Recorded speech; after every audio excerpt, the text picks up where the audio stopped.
I, Vegeta, the Prince of all Saiyans, hereby command that you do not listen or subscribe to the Dragon Ball 4 Life podcast. Whatever you do, would you defy royalty? No! Bye!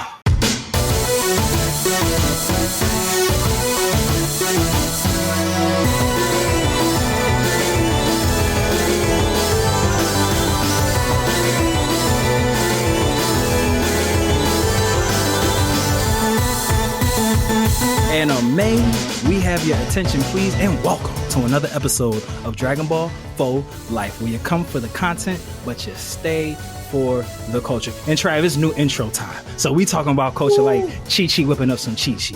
You feel me? We talking about Master Roshi getting a little bit toasty. You feel me? Because, you know, Mr. Popo do be in the know, bro. And yes, while Krillin do be chilling, we the on fire force, and we betting it all on black. Frieza. 'Tis I, the frozen one, Mr. Matthew Porter, aka Mr. More Than Just a Pretty Jace, here with my podtonic life partner, my forever Dende one, the Trunks to my future, cause ain't no Gotens on this side, Planet Namek at the disco himself, Mr. TrollTollTrav. Talk to the people, Trav. Is this thing on? Testing. Because, you know, like a saying, I say this with pride. So proud. Lord Beerus knows that I've never been a cheetah. Ooh. So that's why I stay with one woman like Vegeta.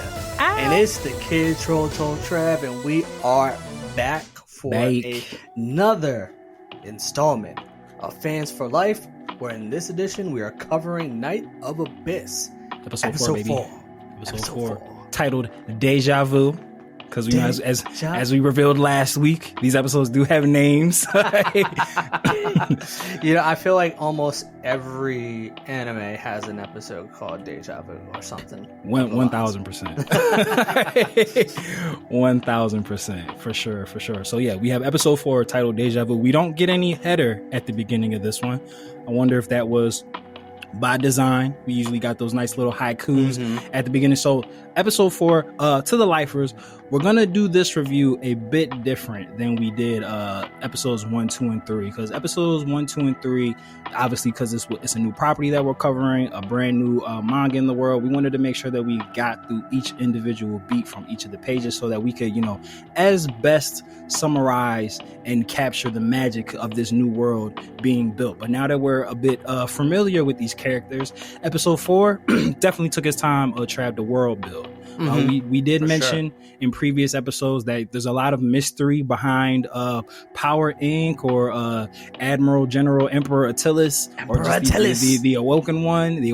There's a lot of things that we don't know, and we did start to get some rough outlines. We're starting to see the outside shape of the puzzle pieces. Yeah, we've seen gang formation. We've seen the crew starting to, you know, get a little acclimated with one another. 1,000%. So last week, where we pretty much pick up this week where we left off last week, with Ruby and Knight having a conversation where she's essentially trying to recruit him for a ragtag rebellious mission to stick it to the man. And we do get a deeper information on what Power Inc. is, and it's kind of very much in line, Trevor, with what we predicted Power Inc. I was gonna say, it seems like we could be onto something. Yes. Could be onto something.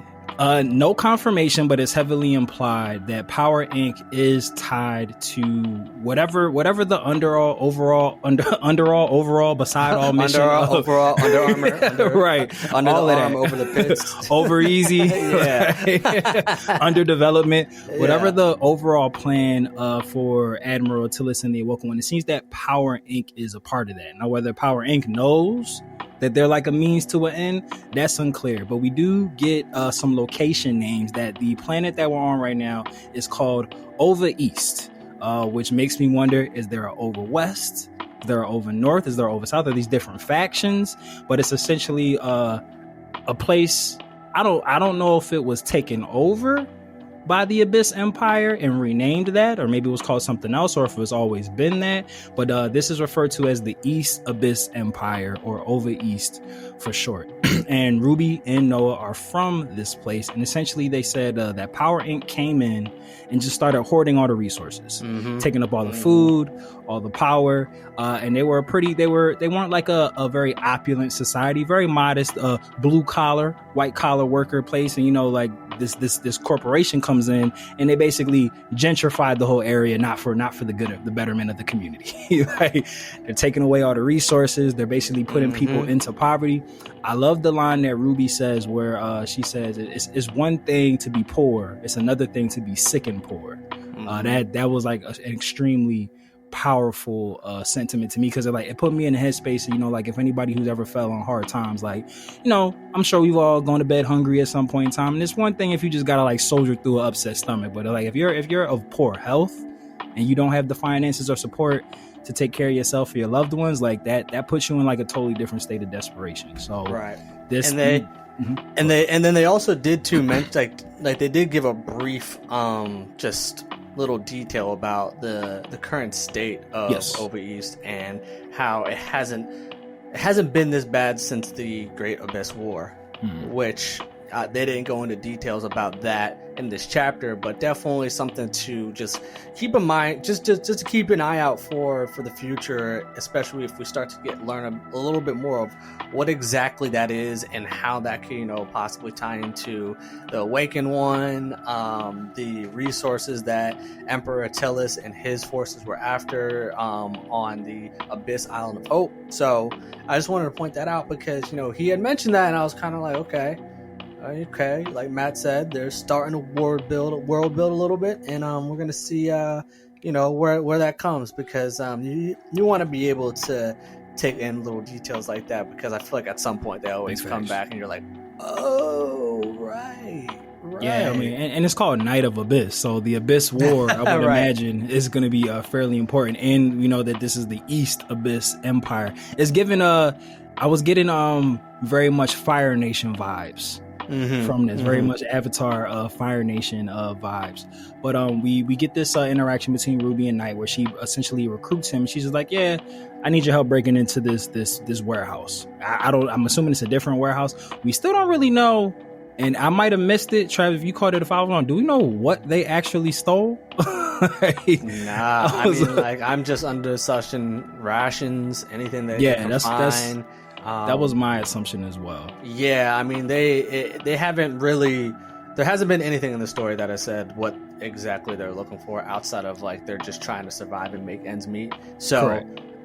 So it seems like food, especially the conversation that Knight and Ruby did have when they were kind of speaking and she's recruiting him, where she's like assuming based off like his armor and attire, she was just like, I'm pretty sure you've never had to like fight for a meal. She was like, well, that's kind of like normal circumstances here, because Knight accuses her of just being like a petty thief, and she's just like, yeah, I steal so that I can eat. Yeah, she saw the drip and said, yeah, you're not from here. Yeah, she said drip God.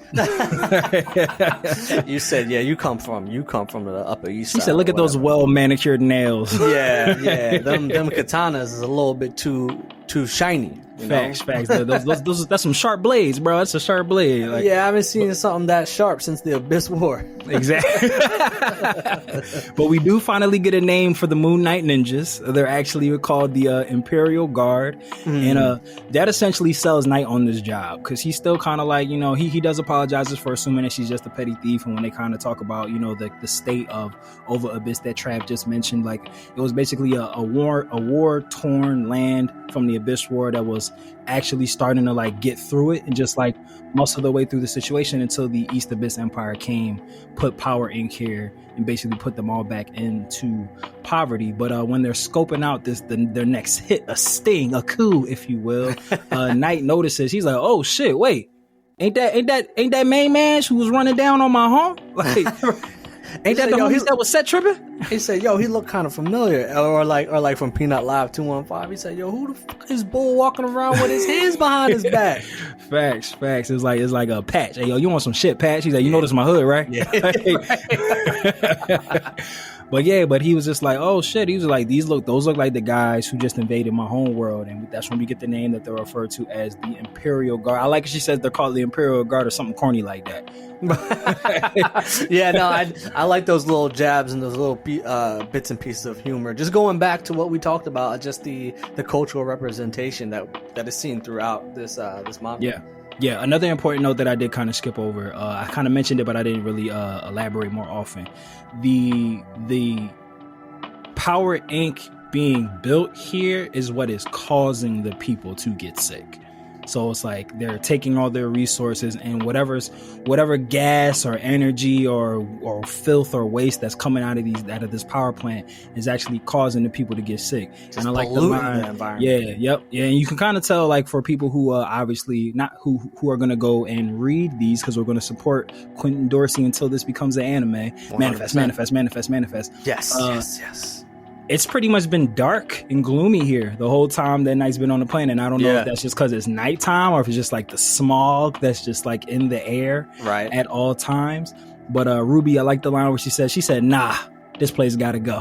You gotta get him up out of here. He said, get the fuck up out of here. I love the part, like, when she's kind of explaining to Night who the Imperial Guard are. She turns and he's gone. He already done put hands and feet on the two guards that were outside. How about also real quick on this train? How about the elegant evade here? Yeah. Like I'm looking at this pic here, and I'm just picturing like that type, like some orchestra behind it as he's just evading all these gunshots, and then just about to 1,000% do work. Like the future Trunk Slash when he was cutting through Frieza's people and they made that whistle. Yep. The ominous whistle. But Knight puts hands and feet on the guards that were outside, and they breaking pretty much their backs. Yeah, they ransacked the place, and Noah was there, the getaway man. All he has to do is hack and drive and hack. It's a lifestyle choice. Hack, drive, and throw up a solar flare. Name of this episode: hack, drive, throw a solar flare. Yep. But yeah, so he provides the distraction. They get away in their truck and they head back. God, I love these action shots too. Didn't mean to cut you off. They're just no, clean. please. We about to get there. A thing that I did like that we didn't really see last week. We were under the assumption that Noah and Ruby were getting food for just their younger brother and sister. It seems like this is somewhat of a safe haven for children, or like an orphanage, because we do see in later panels at the end when something that I'm about to talk about happens. We see that there's like a bunch of kids that are in there. I mean, it could very well be the same amount of kids that were in there before. Maybe I just didn't notice, but it seems like there's more kids. Right. But yeah, so they get back, and Knight, in all his warrior wisdom, realizes that they were surrounded. I like the scene where they lead how they show that. So they're walking into like their secret base with their winnings from their raid, and Knight just stops walking, and Noah goes like, "Yo, your legs broke?" Because he was probably like, "Motherfucker, we got a truck to unload." He said, man, like I know you grab a box. Everything. He said, "Grab a box, my G." if you want just a nibble or something, you gotta help. Right. So I love that part where it's just like, "Oh, your legs don't work no more. What's going on, my boy? You good, boy? What's your whole thing?" And Knight senses that they are surrounded, and it looks like the Imperial Guard. I'm probably still gonna call them the Moon Knight Ninjas every now and again, just because it's fun to say. And Moon Knight Ninjas. You know what I mean? Double entendre. Don't ask me how. But they have surrounded them, and we see Redhead Buddy, who is definitely like the leader of the group. He has led basically a ambush on them, but Knight he stay ready so he gotta get ready, and we finally see him get to unsheath his katanas. The double slash. He still opts to go hand and feet. He's still hand and feet preferred. Right. He's still hand and feet preferred, but he was just like, you know what? He's like, it's been a while since my tools have tasted some action. Yeah. He's like, it's time to get busy. Let him know that I ain't playing. This ain't no, this ain't no, let me just incapacitate. He said, no. He said, kill shots. He said, turn the gun sideways, make it a kill shot. That's what he said. He dies is what he said. Yeah, if he dies, he dies. Facts. Yeah. So we see these awesome action scenes where, like Trav said, we probably have some orchestra behind him when Knight's doing his sonic zigzags. His Flash Force style running. We love it. His Olympic dives. 1,000%. Cracking necks, snapping necks, breaking backs, hands and feet, double katana slices. We see the great anime trope of the double slice that he's sliding past. You see that? The double slice. I like to imagine in anime form when this happens, he'll do the slice and they'll still be standing for a little bit, and then they'll just and then it goes black and white and you just see and the blood spurts out. Facts, and then they you never see their faces of like how much pain they're in. You just see the bodies just get sliced in half. Yeah, and you just hear the oh yeah. Sometimes you might get the close up shot of the victor where like the blood is kind of just like dripping like as if it's raining down. Yeah, the little mist. You know what's so funny? Whenever I've seen that anime, like way back in the day when like hand to hand combat was really the main form of combat, especially with samurais and all them back in the day. Like when you really stab someone in there, like I really wanted to know if there were moments where the blood just came out like a fountain. Like, I would imagine, bro. Which also, every time I think about that era, I'm like, yo, I can't lie. That is a shitty way to like. It sounds cool and dope, like, but from us, like getting watching gutted by a samurai sword, yeah, like just think about it, like you're fighting and like really like like you get stabbed and gutted, and now you're like you're still if you're feeling it, you're still alive. Like man, just thinking about what's so funny about that. Because I've had these same internal thoughts where it's just like when we see animes or movies that are like in feudal Japan era, shout outs to Inuyasha, things of that nature, The Last Samurai. I often wonder because like to be aesthetically pleasing, these fight scenes are choreographed and it's a lot of like feinting, defending, like attack. I wonder if fights really got like that, or was like a couple blocks before somebody eventually got shanked. right. How much finesse was really applied? Like how dirty was really everybody's like swordsmanship, to relate it to like cultural references.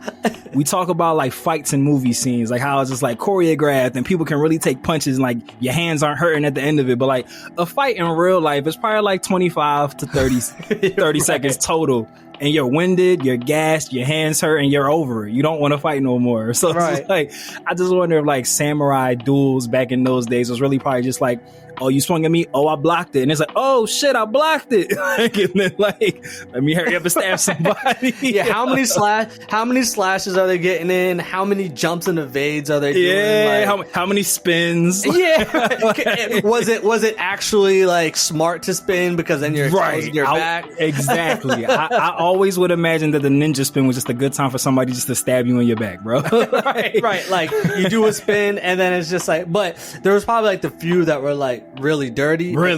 But then there was others where like they try to do that shit and just like, yo, come on, you really shouldn't. You don't got the funds for that, big man. You don't got the funds for that. Word. And I wonder how many of like the legendary like swordsmen like back in that era, how much of it was like you just had mad lucky days. like how much of it was like the people who were like the greatest swordsmen of all time, how much of it was like your skill versus like in a fight at any point in time, whether it's like fisticuffs or with weaponry added a syllable weaponry, is you got 50-50 chance on winning and losing. So I wonder if like the greatest swords people or the greatest warriors of all time were just like part of it was extreme luck. That they knew when to dodge, when to dodge, to jump, when to jump, to parry, when to parry. To all of our video game fans out there, shout outs to our girl Bex, Miss Majin, we love you, making her highly anticipated return to the podcast. And with Dragon Ball Daima right around the corner, as well as Dragon Ball Sparkling Water right around the corner, with her being our resident gamer, she will definitely be around a bunch more. But just to continue on with the story, so we pretty much Knight does his double katana slash, takes out the Imperial Guard, the white masked Imperial Guards, and then we see that Red Mask is like, oh shit, they done put hands and feet on all my white mask guards. He said, let me grab one of these babies for a shield. He was literally the living embodiment of that MJ meme.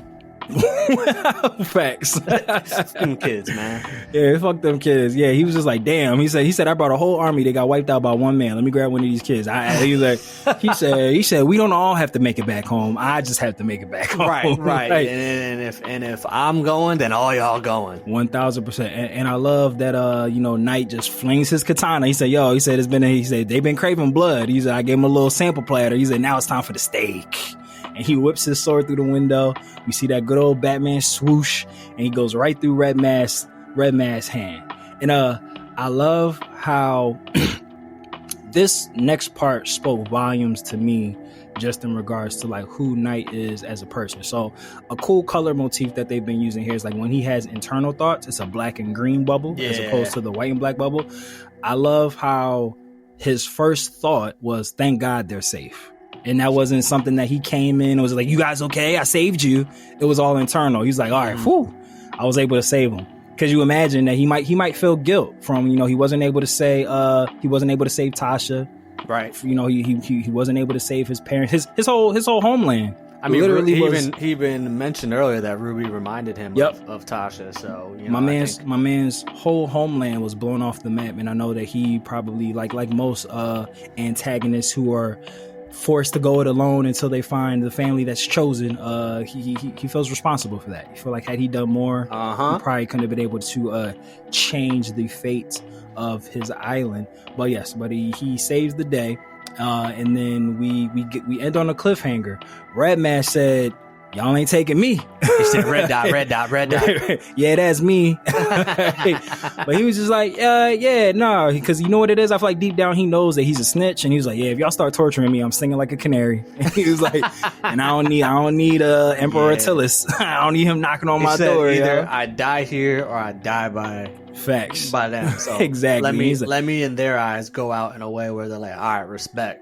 Exactly. So, before they can start the interrogation process, Red Mask lets off, or he activates what looks to be a thermal device that is set to blow up, and we end with our three protagonists shocked and all. Because keep in mind, they're not only in Noah and Ruby's like secret orphanage base, but literally all the kids that they're responsible for are standing behind them. Yep. So it's everybody gonna die like if something doesn't happen. But if I had to make my assumption, we are halfway through this series. They gonna get out of this somehow. Let's hope that the kids aren't the casualties of this. Right, but, plot twist, they blow up in the next 4 chapters is just like a in memoriam section like they be doing at the Grammys, right. Where they show everybody who passed. Whole chapter is just everyone that died. Yeah, in memory of Knight, in memory of Ruby. But that was the whole episode. Like I said, it picked up directly where we left off at. Trav, what were some key takeaways from this, or some things that you really liked, or some things that you feel like they set up well? Because this episode very much felt like the layup off the backboard, getting ready for the alley-oop coming on the way. Yeah, no, I mean, I definitely think we're starting to see slight changes in Knight just on his worldview, seeing that the struggles that others go through, and then just him just kind of noticing in real time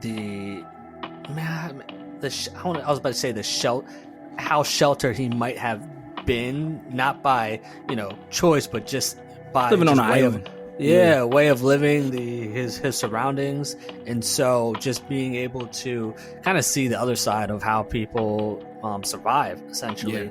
Can I co-sign you real quick? Oh, go ahead. I love that, because like even when Ruby was like, oh hey, you're clearly not from here, like where are you from? Like it seems that like if he was from like, if us from Philly, if we go to Cali and somebody's like, oh, where you guys from? We'll say Philly, and they're like, oh shit, Philly.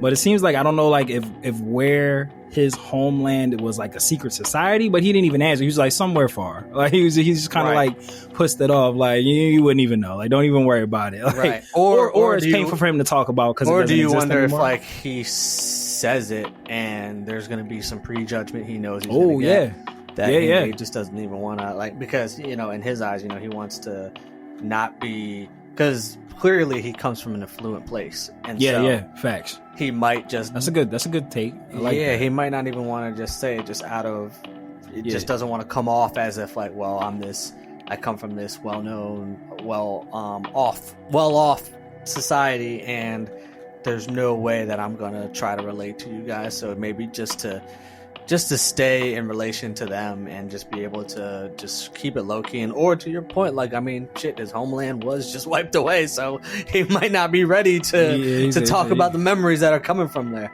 Yeah, and I do like the other side of it though, Trey. Like, we still don't know a lot about Knight's people. Like, they might be synonymous for something, like, in this larger world. True. Like, yeah. you know, whatever. They could be known for something that he's not proud of. Yeah. Or something where it's just like, oh, you're that? Like, whoa, let me back off. Like, right. Like that type of situation. Oh, you one of them? Yeah, like I feel like we've seen so many like fucking Killua in Hunter x Hunter. Like, you know, his family is very well, they're infamous. So it's just like, you know, when people hear it, they're like, oh shit. like, not the Zoldycks. Yeah, facts. Like, yeah, we'll go over here. Like, don't mess with them. Like, please, sir. Not only can they kill, they can kill with class. Exactly. So maybe, you know, like his people are like synonymous with that type of like lore or infamy, like tied to them. He's just like, you know, like, these are people, because he's essentially he's a misplaced refugee essentially. Like, yeah, he has no homeland. So maybe he's just like, you know what, I don't want to lead off with them with apprehension and then being like scared of me, or like being like, oh, we can't never trust the such and such, like, type of situation. Right. Especially if he's trying to, you know, one, build trust, but also have them trust him. And exactly. If he reveals that he's from an area where they're like, oh, you the ops, then that's going to be another hill he has to climb. Yeah, and if we're also kind of still on the trail of with Emperor Attilas possibly being one of Knight's people, like, we don't know when he started fucking shit up if they know that he came from that island. Right. Like, so it could be just like them rounding up, like, oh, this guy who fucking put us all in a poverty and destitute came from your homeland, and you trying to tell us that you a good guy? Like, right. Like, situations like that too. That's your man's? Right. Oh, that's your man's? Like, you noble? Oh, all right. Like, word. But nah, I know bull, but I don't fuck with bull. Yeah. Nah. Don't associate us. Like, don't do that. We got the same barber, like, but nah, like, that's about it. Like, he's from around my way, but if I see him, I don't even like head nod to him. You said all skin folk ain't kinfolk. Exactly. Exactly. So you would have said, but I'm very excited. Again, we've been talking about with 1, 2, and 3 that. And it now seems kind of intentional, because we had mentioned before that there were certain points where we were like, oh shit, did I miss something? And it seems that, like, and again, Quintin, we would love to have you on the show to talk about this, but it seems like with his version of storytelling, he's like intentionally like leaving us in the dark about a lot of stuff. Because, you know, like a lot of written material, it's from like a omnipotent narrator's perspective. Like, we know a lot of the shit before the characters know about a lot of the shit, and we're kind of like watching it like it's in a movie. But with this, like, it's not told from Knight's perspective because it's not in the first person, but I do feel like we're in it with them. Like, it seems like we're learning about, like I said, we've seen the Imperial Guard now for 4 straight episodes, and we're now finally getting a name to it, which is like, it's kind of refreshing. Yeah. I'm not gonna lie. Like, it's a different take on storytelling that, like, leaving the reader in the dark as well. I know, because I think sometimes we get accustomed to being spoon-fed everything, and sometimes, you know, it is nice to kind of play a little bit of game of Clue on the viewer's end. So that's definitely, like you said, refreshing. Yeah, and which you know. If I can be so bold as potentially like to speak for Quintin, if this is his headspace, I feel like that speaks a lot to like who he wants this audience to be. Because, like, again, at the end of the day, being a nerd is all about inclusivity and accepting everybody for their differences. But as the mission statement for DB4L has always been, it's about uplifting, enlightening, shedding light on, propelling, promoting, you know, like content creators. Yeah, all the peeps, but, you know, also making sure that we lift up content creators and nerds of color and minorities in this space who have not only been like growing the fan base, but feeding it for years. And it might have been like behind closed doors, or just like not given as much attention as it should be, and like we have finally arrived. So one would assume in regards to representation, this is being made to uplift kids of color, like to say like, hey, this is a thing that you like. 100%. We're gonna put characters that look like you in this. So knowing that, Quintin being like, yo, I know my black nerds, my blurs out here, they smart. I don't need to force feed them the plot. I don't need to force feed them the plot. We can slow walk this bad boy. Like, easily. We gonna golden glide with this one. But we end on the cliffhanger. We will cover part 5, episode 5 next week. Matter of fact, let's give a little preview. What's the name of it? So episode 5 next week is called Night, Noah, and Ruby. Mm-hmm. So, take that for what you will. We have 4 more episodes left before we round this out. Again, we want to give a major shout out to Quintin Dorsey and everybody else who helped and is helping grow this content. Like I said, we are manifesting the anime. Manifest. Because if one of us win, we all win in some way, shape, or form. But good brother Trav, before we close this bad boy out, do you have any final words of wisdom that you would love to bestow upon the masses? No specific words of wisdom. This time around, I think we had a chapter, or I should say episode, where it was a lot of world building that it's kind of like it feels like a little bit of a calm before a storm. So Facts. Definitely, I think we're kind of lurking and seeing what's gonna be coming next. Big facts. I'm super excited, and I'm super excited to take this journey with you, my brother. Oh, you know, I'm right here with you, my brother. The Fusion Dance Dons, aka the Mon Gods. Yeah, I mean, but lifers, before we close this out, we have a lot of big things coming on the horizon, and we are super excited to tell you about all of them. But we're gonna make you wait a little bit, build the anticipation. Yeah, but we gotta let it marinate a little bit. Yeah, but we have some really big situations that come up just to create a time capsule for prosperity for ourselves. By the time y'all listen to this, it will have been a past memory for us as we're recording it, but we got some really big news today just about shit that we're planning, and we're over the moon with how things are shaping up. So this is just news for y'all, so be on the lookout for exciting news, and this will be a moment that now forever, Trav, that we can look back and listen to this episode and be like, damn, this was right before the change, brother. Right before the change. Yeah, this was before the awakening. Double entendre. Don't ask me how. Don't lifers, ask at all.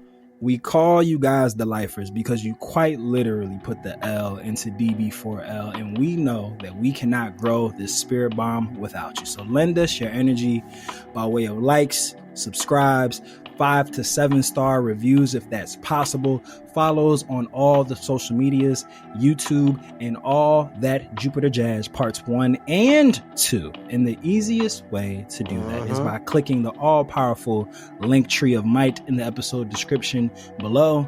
And like we always say here in the Kame house that Toriyama built, whether you watch it or you read it, we all need it. So open up your nerd eye, and we will see you next time on Dragon Ball for Life.